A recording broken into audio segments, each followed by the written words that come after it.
గ్రంథం 3వ అధ్యాయం 2వ వచనం దగ్గర నుంచి చదివినట్లయితే 2వ వచనం చదివినట్లయితే యెహోవా నిన్ను గూర్చిన వార్త విని నేను భయపడుచున్నాను. యెహోవా సంవత్సరము జరుగుచుండగా నీ కార్యము నూతనపరచుము. సంవత్సరము జరుగుచుండగా దాన్ని తెలియజేయము. హల్లెలూయా హల్లెలూయా బోధించునే. చాలు యెహోవా సంవత్సరములు జరుగుచుండగా నీ కార్యములను నూతన పరచుము. అంటే ఇక్కడ చెప్పబడిన మాట చూస్తే సంవత్సరాలు వెంబడి సంవత్సరాలు వెళ్తున్నాయి. తండ్రి నీ కార్యాన్ని నూతన పరచు అని చెప్పి భక్తుడు వేడుకుంటున్నాడు. మరి తండ్రి మన దగ్గర నుంచి ఏం కోరుకుంటున్నాడు? తండ్రి మన దగ్గర నుంచి ఏం కోరుకుంటున్నాడండి? ఎప్పుడు నూతన స్వభావాల్లోకి నూతన కార్యాలుగా మనం మారుతాం. సంవత్సరాలు జరుగుతూ ఉండగా ఆయన నూతన పరచమంటున్నాడు కార్యాలని. ఏ కార్యాలను నూతన పరచాలి అంటే కొరింథీయులకు రాసిన పత్రిక వచ్చేయండి. కొరింథీయులకు రాసిన పత్రిక 5:17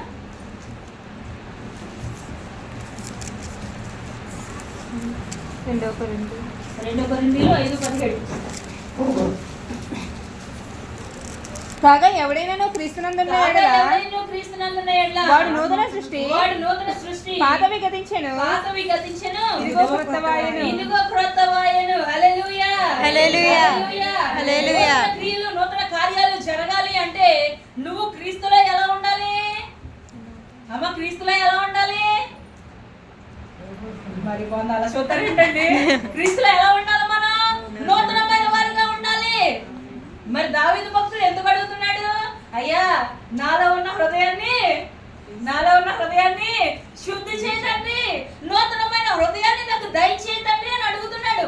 యేసుకేలు గ్రంథంలో కూడా యేసుకేలు ప్రవక్త దేవుడు చెప్తూ అంటున్నాడు కదా, యేసుకేలు ప్రవక్త ద్వారా నూతన స్వభావాన్ని వారికి ఇచ్చేదను, నూతన ఆత్మనిచ్చేదను, వారి దగ్గర నుంచి రాతి గుండె తీసేసి మాంసపు గుండెని ఇస్తాను అంటున్నాడు.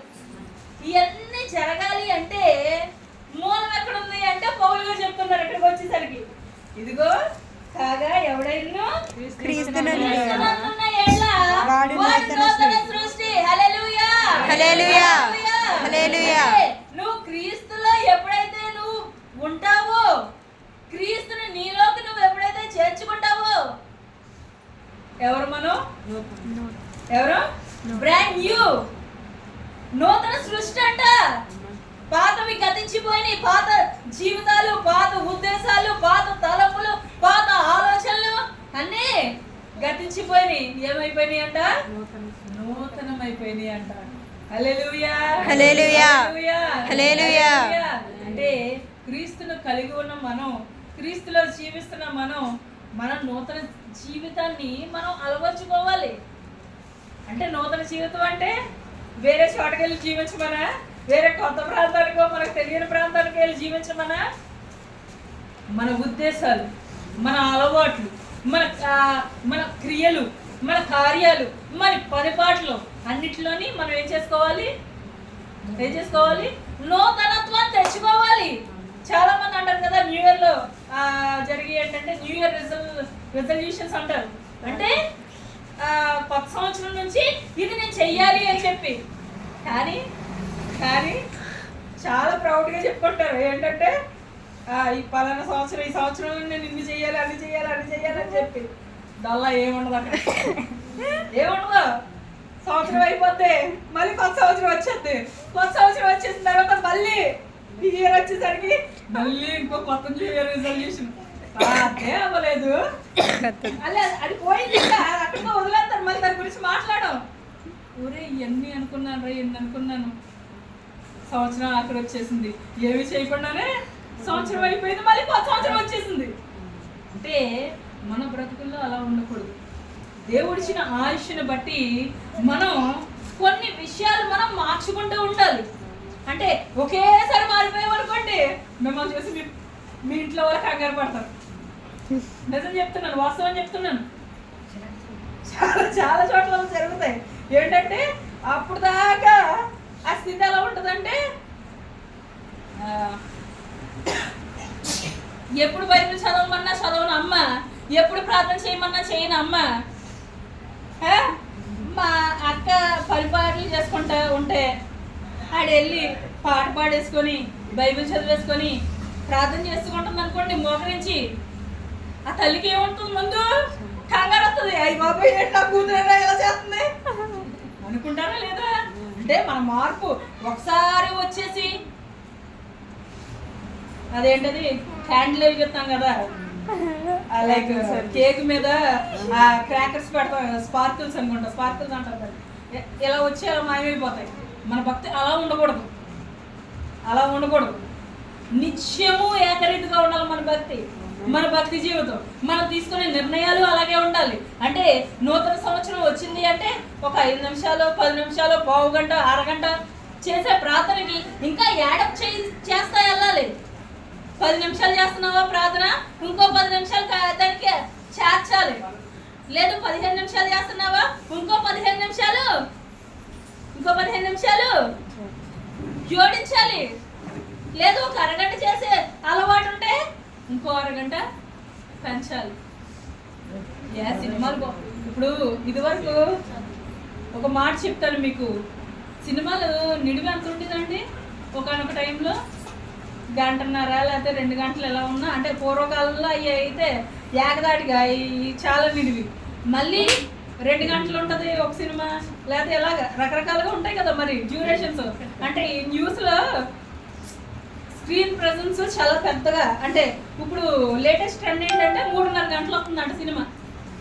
మనం న్యూస్ పడుతుంటే అయ్యేస్తున్నాడు మరి హెడ్లైన్స్ ఏమన్నా వార్తా విశేషాలు చూద్దామంటే సరే అంటే 2.5 గంటలు 2 గంటల నుంచి అటు 3.5 గంటలు వేస్తే కూర్చుంటున్నారుగా కదలకుండాను, కళ్ళు ఆర్పకుండా. అయ్యో మళ్ళీ నెక్స్ట్ సీన్ మిస్ అవ్వడం మనం. ఇలా ఉన్నప్పుడు మన భక్తి జీవితానికి మూలం, ఆ ఆధారం, ప్రాణాధారం అయినటువంటి ఆ యేసుబాబుని కొన్ని నిమిషాలు ఎక్కువ కేటాయించలేమా? కేటాయించగలం, కేటాయించాలి కూడా. అదే మన జీవితానికి మూలం అవుతుంది. క్రీస్తులో నూతన సృష్టి అంటే ఏంటి? క్రీస్తులో నూతన సృష్టి అంటే ఏంటి అంటే నీ దగ్గరున్న పాత స్వభావం మాని కొత్త స్వభావం రావాలి. అంటే నీకు ప్రార్థన చేసే అలవాటు లేకపోతే చిన్నగా ప్రార్థన అంటే మొత్తం అన్నీ ఏంటి, మన ఇంట్లో వాళ్ళు, మన పొరుగులు, లేకపోతే మన బంధువులు, బీరకాయ పీసులు ఇవన్నీ వచ్చేస్తాయి. మొత్తం ఇవన్నీ వచ్చేస్తాయా? వచ్చేస్తాయి. తండ్రి నన్ను కాపాడుతున్నందుకు నీకు వందనాలు బాబు, నన్ను బ్రతికిస్తున్నందుకు నీకు వందనాలు తండ్రి, నా మార్గంలో మీరు కాపాడండి, నేను చేసే పనుల్లో నాకు కాపుదలు ఇవ్వండి, నా కుటుంబాన్ని కాపాడండి, అలాగే నా చుట్టుపక్కల ఉన్న వాళ్ళని కాపాడు, నా పొరుగు వాళ్ళని కాపాడండి. ఎంతసేపు ఉంది ప్రార్థన?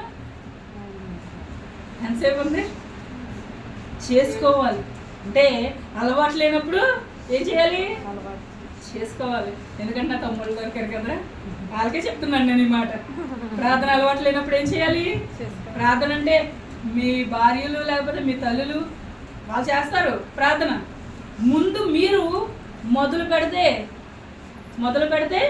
తర్వాత దేవుడు హెచ్చింపులకు తీసుకొస్తాడు, హెచ్చులోకి తీసుకొస్తాడు. హల్లెలూయా, హల్లెలూయా, హల్లెలూయా. క్రీస్తులో మనం ఎవరంట? నూతన సృష్టి, నూతన స్వభావం. ఆ స్వభావానికి తగ్గట్టుగా బ్రతకాలి. ఒకప్పుడు కొంతమందిని చూస్తే, అంటే ఇప్పుడు కాదు, ఈ స్థితిలో కాదు, అటువైపు చర్చ్ ఉన్నప్పుడు, రోడ్డుకి అటువైపు చర్చ్ ఉన్నప్పుడు ఆదివారం వచ్చిందనేసరికి గొడవలు, లేకపోతే అంటే ఈ రోడ్లు ఎంత నిర్మానుషంగా ఉండి కాదు, కొంతకాలం క్రితం, కొన్ని సంవత్సరాల క్రితం. మరి ఇప్పుడు పరిస్థితులు మారిపోయినాయి. ఎంత ఆనందదాయకంగా ఉంటుంది, ఎంత నెమ్మదికరంగా ఉంటుంది. అంటే రోజువారీ ఇక్కడ ఏం జరుగుతుందో నాకు తెలియదు, కానీ ఆదివారం మాత్రం పెద్ద అయ్యేది ఇది వరకు. కానీ అంటే పరిస్థితులు అలా అయిపోయినాయి. దేవుడు ఏం చేశాడు? మార్పు రప్పించాడు. ఆ జీవితాల్లో మార్పులు చూస్తున్నాం మేము నిజంగా. ఎందుకంటే పరిచర్య దశలో వాళ్ళు తొలినాళ్ళు ఎలా ఉన్నారు, వాళ్ళు వచ్చిన కొత్తలో, ఆ తర్వాత వాళ్ళు ఎదుగుతున్న స్థితి ఇవన్నీ చూస్తున్నప్పుడు కొంతమంది గురించి ఆనందం కలుగుతుంది, కొంతమంది గురించి దుఃఖం కలుగుతుంది. కానీ క్రీస్తు ఆనందపడేవారిగా మనం ఉండాలి. యేసు మనల్ని చూసి ఏం చేయాలి? నా ప్రియ కుమారుడా, నా ప్రియ కుమార్తె హత్తుకోవాలంట. అంతేగాని ఇలా వెళ్ళేసరికి ఏసై గారు అలా ఆగిపోయింది అనుకోండి, అలా తిరిగిపోయారు అనుకోండి, మనకి ఎలా ఉండదు?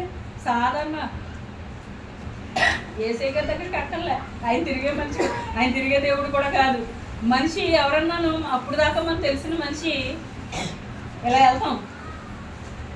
ఇలా వచ్చినప్పుడు మన దగ్గరికి నవ్వుతాను, లేకపోతే ఇలా మాట్లాడతాను. మనం వెళ్ళినప్పుడు చూసి ఏంటి ఎంత దగ్గరలో ఉన్నా నాకు కనిపిస్తా, ఎంత దగ్గరలో ఉన్నప్పుడు కనిపించదండి ముఖాలు? కనిపించవా? కనిపిస్తాయి. మనం వాళ్ళని తెలుసు, కానీ అప్పుడు దాకా క్లోజప్ చేయటో కోల్గేట్ చేయడం ఈ అని చెప్పి అందరిని పలకరించుకుని వచ్చి ఇక్కడికి వచ్చేసరికి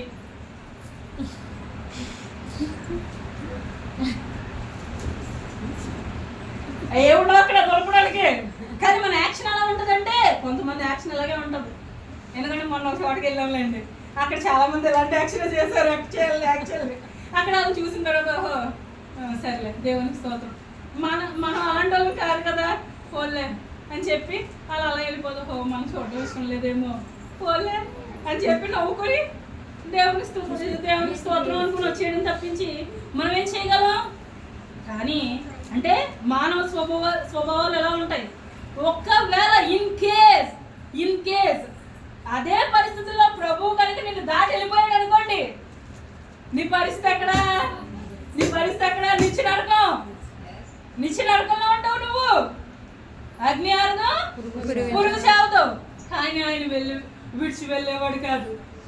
నువ్వు రాకపోతే ఒకవేళ నువ్వు రాకపోతే ఆయన నువ్వు వెళ్ళిపోతున్నా, నువ్వు రాకపోతే వెనకెళ్ళు.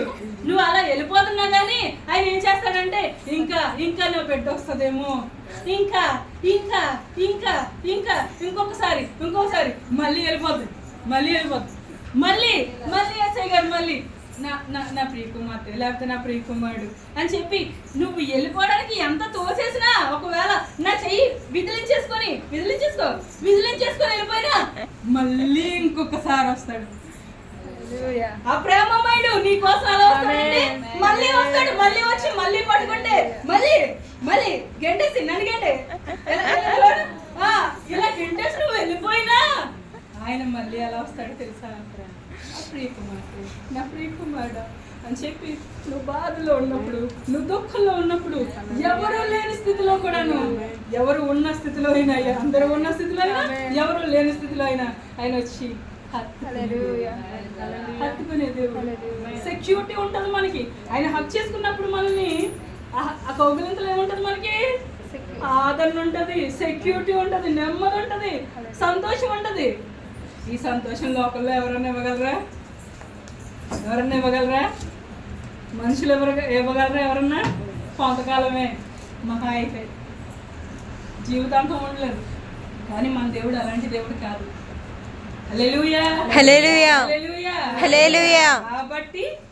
కాబట్టి మనకి నూతనత్వం అవసరం. ఆ మహాదేవుడిని మనం హత్తుకోవాలంటే మనకేం కావాలి? నూతనత్వం కావాలి, నూతన స్వభావం కావాలి. ఆ నూతనత్వాన్ని మనం సంతరించుకుంటే ఆయన ఏం చేస్తాడు? నువ్వు వెళ్ళిపోతున్నా, వద్దన్నా, గెంటేసినా, త్రోసేసినా ఆయన వచ్చి నా బిడ్డ నువ్వు ఇబ్బంది పడుతుంటే, నువ్వు ఏడుస్తుంటే నేను చూడలేనమ్మా అని చెప్పి నీతో పాటు ఏడుస్తాడు ఆయన.